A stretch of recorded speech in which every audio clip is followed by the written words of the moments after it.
My days are hours and I don't know how,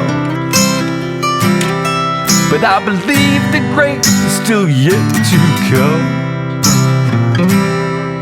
I won't stop fighting, man, until I'm... Good morning. Welcome to the 65th Breakfast Bowl. I am your host, Bob Cardia, and to my left, the senior sensation. That's I just dubbed him this morning. That's very nice of you. Jamie Slonis. And Jamie's agreed to come back here a couple weeks before the Masters. And I do want to read his accolades again. In addition to being the head women's golf coach at Paul VI, qualified for the Senior Am, won the Senior Club Championship at Tavistock and Pine Valley, and won the Senior Crump Cup, as well as the Senior Division of the Somerset Hill Invitational. And that's just after being a freshly minted senior. So yes. I got to tell you, that's pretty damn impressive. It was a nice year. It was good to be a rookie again. I know, right? Isn't that great? Yeah, yes. It's awesome. Yeah, it's like a new lease on life for golf. Yeah, competitive golf. I love it, and I was starting to hit back's bad, but 2 weeks ago, actually pulling into here, my new Suburban, I got rear-ended coming into here. Oh no! Yeah. So so I took a setback on that. So, but yeah. I'm planning on coming back this year. We got to get. Because Jamie said we're going to play this year, so I got to get back into some kind of semblance of playing shape. We'll get you out there. Sounds good. Well, today a topic that you reached out to me about, which I know a lot of golfers suffer from, and my father, in addition to being a golf instructor, had his doctorate in education. So he spent a lot of time talking about how the mind thinks and how it works. Mm-hmm. So the topic of the yips has always been something on the radar, but I love it when someone comes in with a different perspective or different, more knowledge than I have on the topic. So you were talking to me about Dr. Charles Adler. Yep. And he used to be at... He was a neurologist that started, I guess, did most of his training at UPenn. Nice. And then moved to the Mayo Clinic. Yeah, in Arizona. Arizona, yep. Okay. Yeah, so, it forced me to do a little research on that, which I love, because I don't sleep much, but I was looking at it, and there is a psychological component, which sure. is the one that I'm fairly well versed in, and then he went into a neurological component, and that's something that I wasn't as versed in. So, first of all, tell me, I find it hard to believe that Jamie suffered from the yips, but apparently that happened. It does. I mean, I can almost tell you exactly when it started. All right. It's that kind of clear. I putted with a long putter now for over 30 years. Right, but you're not anchored. So, you're right, unanchored. Mm-hmm. But I played in a tournament when I remember, I might have been a senior in college. There used to be a tournament called the Dodge Classic. Okay. It was a Philly section event that amateurs could play in at the time. It was at the old Eagle Lodge, which is now Now, I guess it's part of the Union League now. Yeah. And so I remember playing a tournament there, and I missed like a couple short putts, like just uncharacteristically. I used to be a very good putter when I was really young. I remember. Through teenage years, through college. And then that day, for whatever reason, I missed a couple just kind of innocuous 3-footers, something you don't really think much about. Right. And I remember, like, from that day, something was a little different. At that point, you were upset with the outcome. Yeah. As opposed to now. And then, like, through the years, like a couple years after that, you could feel like something's not quite right. Like, I know how to make a stroke, but I couldn't. Like, something was getting in the way. Okay. So, I went through all sorts of different grips, cross-handed, Bernard Langer style. He had it bad, by the way. And he had it really bad. Yeah. And then settled on a long putter, which I think is by far the best sort of Band-Aid or cure or fix for. Well, his longevity and your longevity would indicate. I mean, amazing. He's amazing. Yeah. And I thought Hale Irwin back in the day was like the senior god, but like Langer is just crazy. Yeah. So through the years, I always found the subject fascinating. Like, why does a seemingly good athlete go through this? You've seen it in baseball. We were just talking, like, Chuck Knobloch, great baseball player, couldn't throw the ball from second to first. As a Yankee fan, I remember it well. And, like, why? How does that happen? Why does it happen? So I started to do research just because I was curious on my own. started to do a lot of research on it because I just thought it was interesting. Like, why are these athletes? And then I found out that it happens to a lot of musicians. Yeah. Anybody that does something repetitive motion with fine motor skills. Yes. Concert pianists, anybody who plays guitar, stringed instruments. Which I after do talking also. to Dr. Adler, he said it happens a lot with that. And after I learned a little bit more about that, some of the psychological component to it, I didn't think it was as much as there was something more. Right. So you had the neurological component. I think so, yeah, because it's, for me, I struggle with some chips and pitches now, and I've seen lots. I've had some friends that struggle the same. Yeah. I can feel it even if I'm just out practicing. Yeah. There's no pressure, no nothing. Right. I can feel a little something that's not quite right. I know where my body wants to go. I can't quite make it go there. Right. For me, I think it's more than just a psychological. Because I'm not nervous when I'm out practicing. No, right. I don't care. No. But No. And I didn't really notice much difference between like a tournament setting or just that. So Okay. to me, there's something more, whether it's like a neural pathway. Mm-hmm. And after, like I said, I reached out to this Dr. Adler, emailed him. That was probably 15 years ago or more. I was surprised. He emailed me right back and said, "Hey, you want to talk?" And so I've talked to him a number of times, and then he had this Dr. Debbie Cruz. She's a sports psychologist that works with University of Arizona or Arizona State. Yeah. I see. I spoke with her as well about some things, so that helped my understanding of it. And I've just had an interest in the topic. A lot of people are afraid to talk about the yips or the line. Trust me. But I you've get got it. It's like saying the S word, like Right. the You've got to accept it, so you can. If you want to continue to play and play well, you have to accept it and figure out a way. Like, how do you band-aid your way around it? How do you? Question for you, because when I first ran into that type of issue, psychology was the primary thing that was addressed, and they would go into things like have a specific pre-shot routine, right? And then I can't remember. It was a number of years ago, but I think it was in Florida at might even be one of the PGA seminars on teaching, but God, I can't remember what it was. I got to work with Paul Runyon for a week at one point, which was really cool. Yeah, but what they said was to fall in love with your line. So the way they explained it to me at that point, which I thought was like almost like pre-shot routine-ish, is you look at the line and you study it, and you make your best educated decision on that line. And once you've made that decision, be decisive and love it.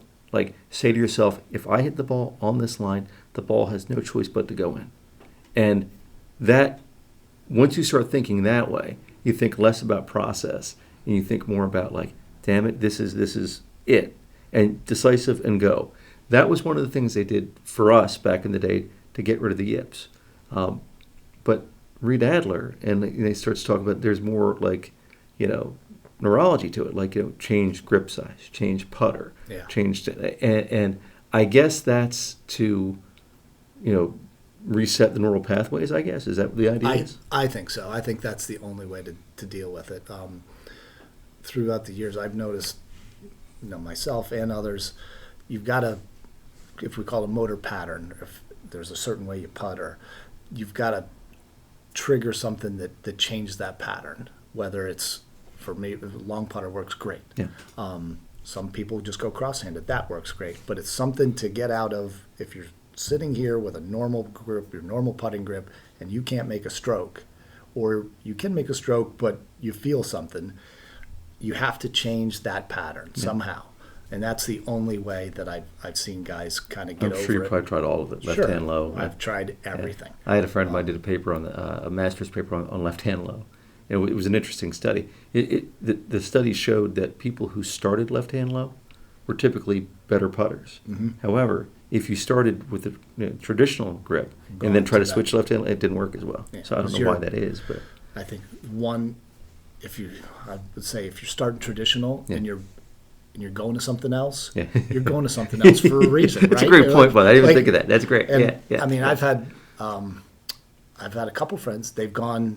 They've even gone as far as to learn how to putt left-handed. Yeah. The right-handed golfers, they play everything right, but now they putt lefty. You try the claw? I hate the claw. I tried. I did. Yeah. It worked for a bit, Yeah. and then I started to feel like it was something.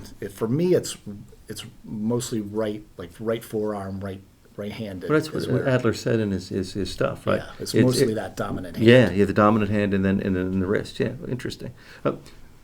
I love this Jack Nicklaus story, so I want to tell it. The Nicklaus putting story, which goes back to my falling in love with your line story. He won 17 majors and or was runner up 17 times, whatever. 18 majors, 17 runner ups. But after one, he had a putt on 18 to tie the Open to go into a playoff, and didn't go in. He's sitting in the tent behind the microphone like we're sitting right now. Reporter asks him, "Yeah, Jack, what happened on 18 when you missed the putt?" And he's like, "Nah, I didn't miss the putt." No, Jack, on 18 you would have gone to play if you made the play. I didn't miss the putt. Now the reporter's clearly, "Hey, Jack, the putt didn't go in." Nicklaus, yeah, that's a whole completely different story. Yeah. Right. I love that belief system.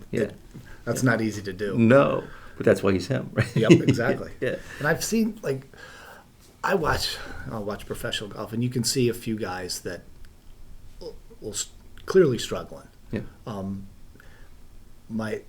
And they stick with what they're doing for it seems like 1 or 2 seasons, like a long time. And for the recreational golfers, you can't be afraid to try something new. Right. Don't just beat your head against the wall. Well, Tom Watson comes to mind. Like he was missing 3-footers there for years. Right, and would never change. He was such a traditionalist that he wouldn't try anything else, which, I mean, he continued to play great, but ultimately it sort of bit him in the end. Yeah. Remember at the British Open? Yeah. Lost to He had Stuart no Sink. chance to. Yeah. And he putted brilliantly for He did 3.5. Although that, what was it, rounds. 8-iron he hit on 18? That was took a bad bounce, man. Yeah. It's one of the worst bounces ever in tournament golf. I agree. But some of these guys, you just watch, and I'm sitting on my couch watching, whether it be, and Lucas Glover is one that comes to mind, who recently went to a long putter, and he's had a resurgence. But for a couple seasons, it was like, you didn't want to watch him putt. He played well with the players. Yeah, he's been playing great. He's always been a great ball striker, but on the greens he clearly struggled. Will Zalatoris, a young guy. How old is Glover's now? He's getting. He's well into his 40s. Yeah. I think he's pushing 50. I did. Yeah. Yeah. So these guys, you just, like I said, for the average golfer, don't be afraid to try something different. And it's more difficult in the short game for like chipping and pitching. Is that you don't have a long put. That's a lot tougher issue, but there's ways to work around that as well. Whether it's chipping cross-handed, like you see. Yeah, or VJ Norman did Singh. the reverse overlap grip Yeah, when he was a lot chipping. of guys will putt. I'll use a putting grip when I chip. Yeah. Sort of that reverse, or I've tried cross-handed a little bit for. So you've actually gone into my next foray or my next topic. So, what advice would you give? And I, from listening to you saying, well, hey, don't be afraid to try something new. Yeah. Yeah. That's first and Yeah. foremost. And I guess, is there a way, so you've done this, so is there a way to be tested for this? There is. Dr. Adler has, I think, some components on, I don't know the technical stuff that he uses, but yes, I think there's sensors and different things. I don't know anybody Yeah, I saw it around here online, that- but but you around don't here, have to go to probably Arizona. not. No. It's, I mean, if I can see it right away, like I've been around enough golfers and enough guys, I can clearly see it. Like if a guy's struggling, you can see it. Yeah. And it's hard to describe to other people that never had this sensation because it's like, oh, well, just do this, or we'll just take it back. Don't you love that, though? Oh, it's the worst. Yeah. Because it's like, no, I'm like, I know how to do it. You can't physically do it. So that gets frustrating. I got the 4 fused vertebrae in my back, and my range of motion's gotten worse and worse and worse the older I get. And like I'm hitting balls on a range, and guys come around, you need to get your hands higher to back. So yeah, buddy, I'm well aware. If I could do it physically, I would. Yes. So the first part, you have to accept what your limitations, and then find, if you want to continue to play good golf, you have to find a way to work around it, which is what I've sort of done for which I years love. now. The expression I do with my college guys is because there's different body types and there's different personality types. I say, dance with the girl you brought. Yeah. I mean, that's what you have to do. Because if I tell the story all the time too. If and you could do the same thing because I love talking to you because like the shot from Watson on 18, like there's probably 25% of the people I talk to would remember that shot like you and I remember that shot. You can still picture it. Yes, and then he was lining up the putt in the playoff, and the announcer's like, he's going to make this. Not only did he miss it, he missed it badly. Yeah. It wasn't even close. But no, if we were to take Ben Hogan and put him 100 yards away, next to Jack Nicklaus 100 yards away, next to Tiger Woods 100 yards away, right? You and I could tell who each one guy was just by the way he's swinging a golf club from 100 yards away. Yeah. So here's the thing, because when I talked to Claude Harmon, what people every junior golfer seems nowadays to have the launch monitor or all the tech, and they turn around and look at the monitor. Yeah. You can't play golf that way. No. Yeah. A player who plays for me now, I'll remain nameless. He was at the range there for 3 hours, ball after ball after ball. He's like, coach, after an hour, so I got in a real groove. Like, well, the problem with that is you don't have that opportunity on a golf course. Right. You need to have stock shots. Like he's talking about low cuts, high fades. I'm like, just keep the ball in play. It's Yeah. I mean, the best players in the world, they have the ability to hit any shot, Yes. but they have primarily one stock shot that they'll hit, and if they can, they'll hit it 100% of the time. Did I tell you the Koepka story or no? I think yes. Yeah. Harmon's like, I want you to be the world's greatest one-trick pony. Yeah. Like, if you want to hit that power fade, hit it all day long. Now, he can hit anything, but like that's the shot he hits. Yeah. No, I get it completely. So, all right. So we're now saying, beating the yips is not necessarily, You can manage them. Yes, manage them. Yes. Like Hogan said in his book, he only hit 1 or 2 perfect shots around. And you look at that with Hogan, like saying, Yeah, it might be. Yeah. I'm sure he hit a lot more. Well, but it's Hogan what a perfect shot was versus like that, But yeah, golf is a game of managing your mishits. So, yeah, you might not be able to completely control the yips, but you can manage them without a doubt. Yeah. Yep. Right. There's Band-Aids to it, but there are ways to work around what Right. sort of your limitations. Yeah, without a doubt. So, from my experience, the psychological, ways to cope with it, pre-shot routine. Yeah. Yes. Yeah. Fall in love with your line. A process. Make quick, decisive decisions. Don't labor. And then from what you've learned from Adler is try something new, like a different putter or a different Yeah. What you ended up going with the longer putter. I went with the long putter, anchored it for as long as possible, then cut about 2 inches off it when they did. How long is the anchor putter band. you're using now? It's 47 inches. 47. So I hold it like right down below my sternum where I had it before, and it's probably 95% no different. No different than anchor. Than anchor. Yeah. It's funny what they get rid of. Like I know years ago they were talking about getting rid of the Sharpie line on the side of the ball. Yeah, like, come on, So all the manufacturers now just print the line on the side of the ball.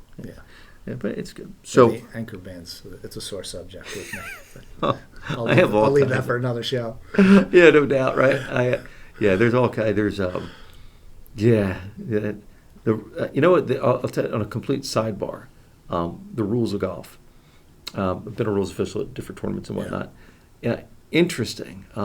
We had one years ago at the national championship where a spotter told my player the ball was in the hazard, and then it's the hazard. So he went up to the ball and it was playable.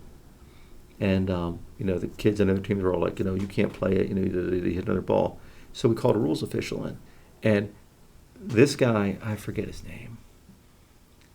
He gave me the best advice ever, whether you're a little league umpire or because I had a little league umpire what's called infield fly rule that was like 20 feet into the outfield, and it was a 10-year-old who fell down and the ball hit him in the head. Like, you think he really intentionally dropped that ball? But so he was allowed to play the ball because the spotter gave him this information. But he said the ultimate job of a rules official is not to penalize people. Is to ensure that the rules protect the player. So when you're making a ruling, at any chance you get, you give the player the benefit of the doubt. Because the rules are there to protect the player, not to show somebody how smart you are. Sure. Yeah. And I wish anybody watching out there who coaches youth sports does that, especially the guy who called the infield fly 10 years ago. How can you call that? Anyway, as always, is there anything else you wanted to add, by the way? On the yip stuff, probably. Got the Masters coming up, right? We do have Masters best Lightning week. fast greens. Oh I my love God. it. You've Best- been, right? You've been. I've been. Yeah, me too. Yeah. Yeah, I love it. chipping down there is not easy. Speaking of, Well, I haven't played it. I've just walked it. Yeah. I have too. I actually have a friend that was down there a couple weeks ago and played. Okay. Oh, really? Yeah, lucky. I haven't. I've been to the Masters, haven't played it yet, but it's the Super Bowl of golf to start really the year, is. right? You know what actually surprised me was when you're walking on the pine straw, like that shot that Mickelson hit on the par 5 out of 3. That stuff's slippery. Yeah. I didn't like it's slick. Like how do you pull that shot off? That was Missed the putt too. But Yes, he did. That's right. It's a magical place. Yes. I mean, it's amazing. It's the most well-run sporting event Yeah. in the world. It's you walk in and and the everything food is and perfect. the beer is cheap. So it's Yeah. yeah. But the golf, it always provides drama. I mean, there's always a story. Always. This year will be interesting. See if Scheffler can go 3 in a row. Scheffler or Rory now because Rory making Can that he get four, the monkey off his yeah, I back? hope so.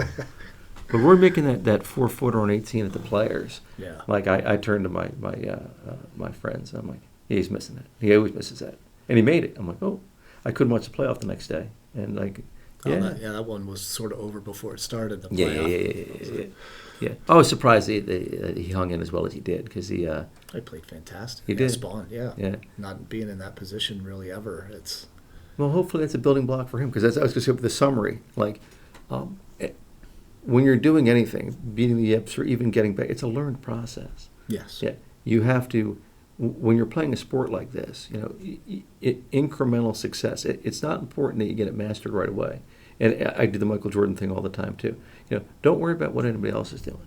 Just try to make yourself better a little bit every day. And if you can keep K's in, K's on, whatever the Japanese term is, if you can do something 10,000 times and get like 0.25% better every time you do it, by the time you get to the 10,000th, you're great. Yeah. Yeah. Say that's like just like this, the senior sensation Jamie Slonis. Well, I love this moniker you got.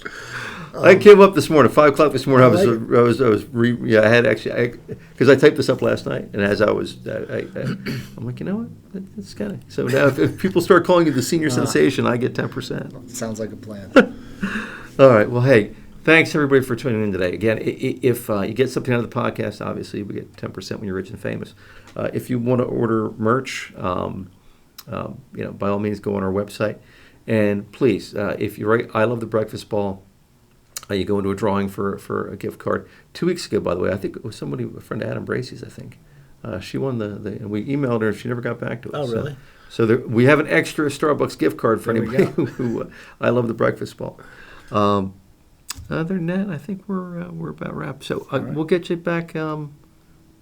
Closer to the Open. Maybe you want to come back in. I'd love to. Sure. Yeah, I'd love to have you too. All right. And as always, I love the conversation. So if you have something like you don't have the yips, if you would discuss something like the yips, Sure.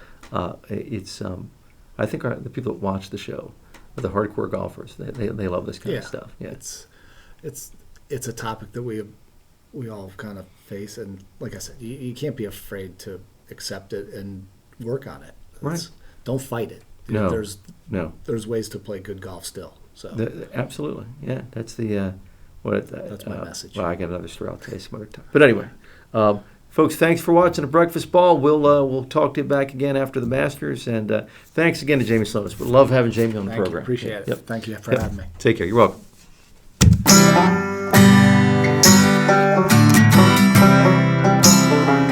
Glass of bourbon, ha.